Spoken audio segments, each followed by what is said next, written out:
आपने अस्थमा इस बीमारी का नाम तो सुना ही होगा, पर क्या आप जानते हैं अस्थमा हमें या हमारे परिवार में किसी को भी हुआ तो इसके लक्षण क्या होते हैं? और अगर हमें इस बीमारी की संपूर्ण जानकारी नहीं है तो ये जानलेवा भी हो सकती है, इसलिए इसकी पूरी जानकारी होना बहुत जरूरी है। अस्थमा दिवस के चलते आज हमें अस्थमा इस बीमारी की संपूर्ण जानकारी देने के लिए हमारे साथ है अकोला के जीवन ज्योति हॉस्पिटल के प्रसिद्ध छाती रोग विशेषज्ञ डॉक्टर पीयूष गुप्ता। तो आइए जानते हैं इनसे अस्थमा इस रोग के कारण, लक्षण, जांच और उपचार संबंधी सभी महत्वपूर्ण जानकारियां हमारे इस प्रोग्राम के एक खास मुलाकात में।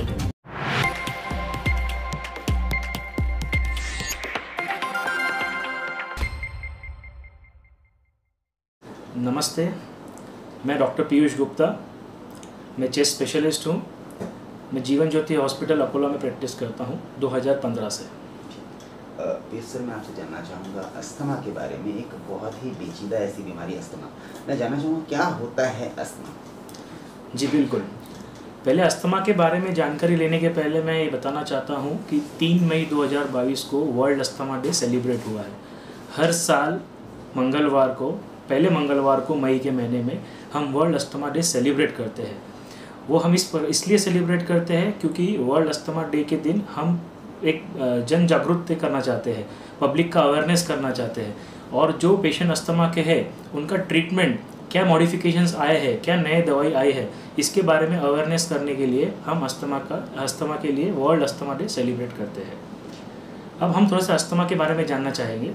जो अस्थमा जो होता है ये सांस नली के ऊपर सूजन होना होता है। तो जिसके भी सांस नली जो है हाइपर एक्टिव होती है या संवेदनशील होती है, जैसे कि अगर आप देखेंगे ये नॉर्मल एयरवेज है, ठीक है। नॉर्मल एयरवेज में अगर आप देखेंगे तो ये जो बीच का पार्ट है ये सांस नली है। तो जब सांस नली पे सूजन आती है वो सांस नली छोटी हो जाती है। तो ये सांस नली छोटी कब होती है? जब भी कोई एलर्जन या पोलन या कोई भी हाइपर सेंसिटिव या चेंज ऑफ वेदर से फेफड़ों की सांस नली के ऊपर सूजन आती है।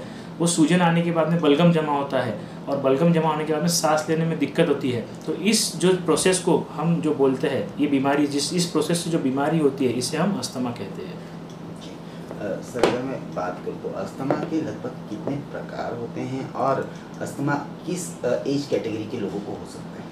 ये बहुत अच्छा सवाल है, क्योंकि हमारे पास काफ़ी पेशेंट्स आते हैं कि जैसे कि कोई पेशेंट अभी न्यू बॉर्न है, जो पैदा हुआ है, उसको भी अस्थमा हो सकता है। 50 साल के आदमी को भी अस्थमा हो सकता है। तो हम ये बोलते हैं कि चाइल्डहुड अस्थमा, ये बचपन में होने वाला अस्थमा होता है।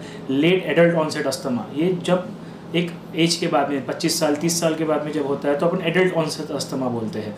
इसके अलावा एक एलर्जिक अस्थमा होता है, एक नॉन एलर्जिक अस्थमा होता है। अब जब अस्थमा बोला है तो किसी को भी ऐसा लगता है कि जब हमें सांस दम लगता है, जब भी हम बोलते हैं कि हमें अस्थमा है। लेकिन सिर्फ सांस होना ही अस्थमा नहीं है। एक अस्थमा का प्रकार है जिसमें सिर्फ खांसी आती है, तो हम उसे बोलते हैं कफ वेरिएंट अस्थमा। यानी इस अस्थमा के पेशेंट को दम नहीं लगेगा, उन्हें सिर्फ खांसी होगी। एक होता है एक्सरसाइज इंड्यूस अस्थमा। इसमें जो पेशेंट है जब वो एक्सरसाइज करेगा, जब दौड़ेगा या जिम जाएगा, उसी टाइम पे उसको दम लगेगा या खांसी आएगी, तो ये होता है एक्सरसाइज इंड्यूस अस्थमा। कुछ होता है दवाई लेने के बाद में अस्थमा होता है, जैसे एस्पिरिन इंड्यूस अस्थमा। तो ऐसे अलग अलग प्रकार के अस्थमा है। सर, अगर लक्षणों की अगर मैं बात करूँ तो अस्थमा के क्या प्रमुख लक्षण दिख सकते हैं? तो अस्थमा में जैसे मैंने आपको बताया है कि सबसे बड़ा प्रॉब्लम क्या है कि सांस नली के ऊपर सूजन आना। तो जब भी सांस नली के ऊपर सूजन आएगा उसके बाद में बलगम का जो प्रमाण है वो बढ़ता जाएगा। तो पेशेंट को खांसी रहेगी, पेशेंट को दम लगेगा, पेशेंट को छाती में जकड़नपन, भारीपन लगेगा और खरखर सीटी जैसा आवाज़ आएगा। तो प्रमुख लक्षण पेशेंट को ये रहेंगे। साथ ही साथ ये जो सिम्टम्स है या जो ये लक्षण है, ये चेंज ऑफ वेदर या चेंज ऑफ सीज़न, जैसे ठंड से गर्मी, गर्मी से ठंडी या बारिश के मौसम में ये सूजन बढ़ेगी। तो जो भी अस्थमा का मरीज रहेगा वो मौसम के अनुसार अपने को बताएगा कि जैसे मौसम बदलता है तो मेरी तकलीफ बढ़ती है।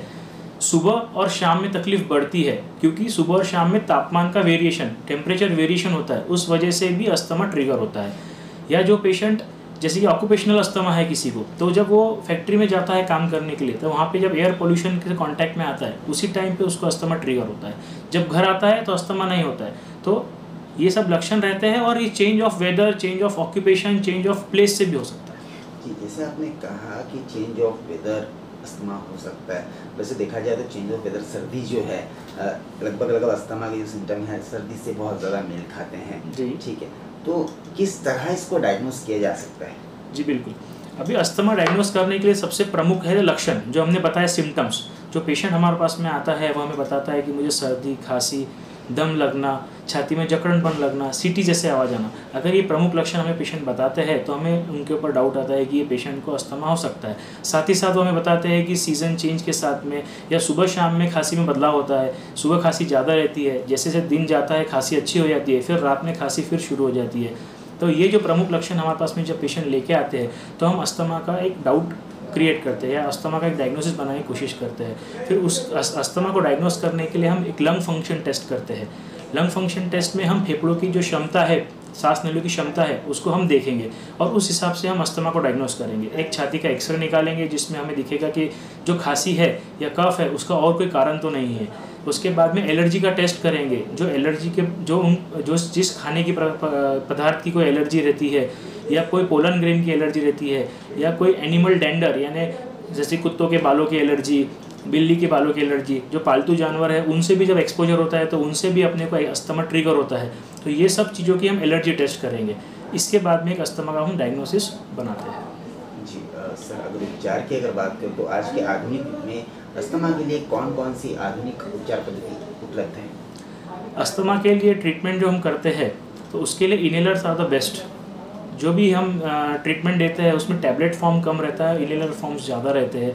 कोई भी पेशेंट को हम इनहेलर्स एडवाइस करते हैं तो वो डर जाता है कि भाई ये इसकी हमें आदत तो नहीं लग जाएगी। लेकिन मैं आपको ये बताना चाहूँगा कि जो टैबलेट का डोज हम लेते हैं और जो इनहेलर का हम डोज लेते हैं उसमें near about 10 to 100 times dose का डिफरेंस रहता है। तो जब भी इनहेलर्स जो लेंगे हम, inhalers are the best for asthma. Inhaler से ही अस्थमा ठीक होगा ऐसा नहीं बोल सकते। अपन ये बोलेंगे इनहेलर से अस्थमा 100% कंट्रोल हो सकता है। ये हम इसको कंट्रोल कर सकते हैं। ये बीमारी जड़ से जाएगी कि नहीं जाएगी हमें नहीं पता, लेकिन इसको 100% हम कंट्रोल कर सकते हैं। आपके इनहेलर्स रेगुलर लेना है। जब भी आपको तकलीफ नहीं रहती है तो इनहेलर्स का डोज आपके डॉक्टर कम करेंगे। तकलीफ बढ़ती है तो इनहेलर का डोज बढ़ाएंगे। और जैसे एक बीपी और शुगर का मरीज अपना इलाज रेगुलर लेता है, अगर बीपी का पेशेंट बीपी की गोली नहीं लेगा या शुगर का पेशेंट शुगर की टैबलेट्स नहीं लेगा तो उसका शुगर या बीपी कंट्रोल नहीं रहेगा। इसी प्रकार से जब अस्थमा रहता है तो आपको रेगुलर ट्रीटमेंट लेना जरूरी है और इनहेलर्स का डोज हम कम ज़्यादा कर सकते हैं। जैसे पेशेंट को लक्षण रहेंगे वैसे इनहेलर्स के डोजेस हम चेंजेस करते रहेंगे। जो देश दुनिया की जनता आपको देख रही है उनको क्या एक महत्वपूर्ण संदेश आप इस विषय पर देना चाहेंगे? सबसे पहले सभी को मैं वर्ल्ड अस्थमा डे की हार्दिक शुभेच्छा देना चाहता हूँ। दूसरी बात, आपके इनहेलर्स रेगुलर लीजिए, आपके डॉक्टर्स को रेगुलर विजिट कीजिए। जहाँ भी एयर पोल्यूशन है थोड़ा सा पोल्यूशन अवॉइड कीजिए। अब आपको पता है कि आपको जहाँ ठंडी में आपको तकलीफ ज़्यादा होती है तो उस टाइम पे आपका इनहेलर्स का रेगुलर यूज़ कीजिए। Exercise are must for asthma, exercise ज़रूर कीजिए। जैसे अभी आपने देखा है कि अभी कोविड पैंडेमिक ख़त्म हुआ है तो इसमें वैक्सीन का रोल सबको समझ में आया है कि वैक्सीन कितना इंपॉर्टेंट है। वैसे ही अस्थमा के लिए वैक्सीन्स आते हैं जो आपको ट्रिगर नहीं करेंगे, अस्थमा का जो एक्सर्बेशन होता है वो नहीं होने देंगे। उसके लिए आपको रेगुलर वैक्सीनेशंस करना है। चेस्ट फिजियोथेरेपी का बहुत महत्व है। जो भी आपके पास में फिजियोथेरेपी सेंटर अवेलेबल है, आप उनके पास में जाके लंग्स के लिए कौन सी एक्सरसाइजेस अवेलेबल है वो आप सीख सकते हैं, वो आपके डेली लाइफ में कर सकते हैं। कुछ अस्थमा के पेशेंट के मन में ये सवाल होता है कि हमने वॉकिंग करना चाहिए क्या या हमने एक्सरसाइज करना चाहिए क्या, हमें अस्थमा है। तो बिल्कुल अस्थमा के पेशेंट को अगर वो रेगुलर ट्रीटमेंट ले रहे हैं तो वो सभी प्रकार की एक्सरसाइज कर सकते हैं। अगर मैं जीवन ज्योति हॉस्पिटल की बात करूँ तो यहाँ पे कौन कौन सी फैसिलिटीज अस्थमा और छाती के और भी रोगों के लिए उपलब्ध है क्या? जी बिल्कुल। जीवन ज्योति हॉस्पिटल जो ये है, ये फॉर्म हमने 2015 में शुरू किया था और इसमें हमारे पास में अस्थमा क्लिनिक है। अस्थमा के पेशेंट्स के लिए ट्रीटमेंट है। क्षय रोग टीबी के लिए हम ट्रीटमेंट करते हैं। ब्रोंकोस्कोपी दूरबीन द्वारा हम श्वास नलिका का जांच भी करते हैं। एक थोरेकोस्कोपी होती है जिसमें हम फेफड़ों के बाहर और छाती के बीच में जो परत होती है जिसे प्लूरा बोलते हैं, प्लूरल डिजीज़ या छाती में जो पानी होता है उसका डायग्नोसिस करने के लिए थोरेकोस्कोपी का हम टेस्ट यहाँ पे करते हैं। हमारे पास में कंप्लीट लंग फंक्शन टेस्ट है जिसमें हम स्पायरोमेट्री, लंग फंक्शन, DLC और बॉडी प्लेथोस्मोग्राफी भी करते हैं। साथ ही साथ में हम इंटेंसिव केयर यूनिट भी यहाँ पे रन कर रहे हैं। किसी को अगर छाती रोग विशेषज्ञ अगर आपसे परामर्श लेना है या आपसे संपर्क करना है तो किस तरह आपसे और हॉस्पिटल से संपर्क कर सकते हैं? जी बिल्कुल। मेरे हॉस्पिटल का जो नंबर है वो है 7588880064। ये मेरा मोबाइल नंबर है, इस पर आप अपॉइंटमेंट लेके मुझसे मिल सकते हैं। और दूसरा है मेरा ईमेल आईडी drpiyush054@gmail.com, इस पर मुझे कांटेक्ट कर सकते हैं। साथ ही साथ आपको अगर एड्रेस सर्च करना है तो गूगल पे आप सर्च कर सकते हैं, इस पर आप मुझे कांटेक्ट कर पाएंगे।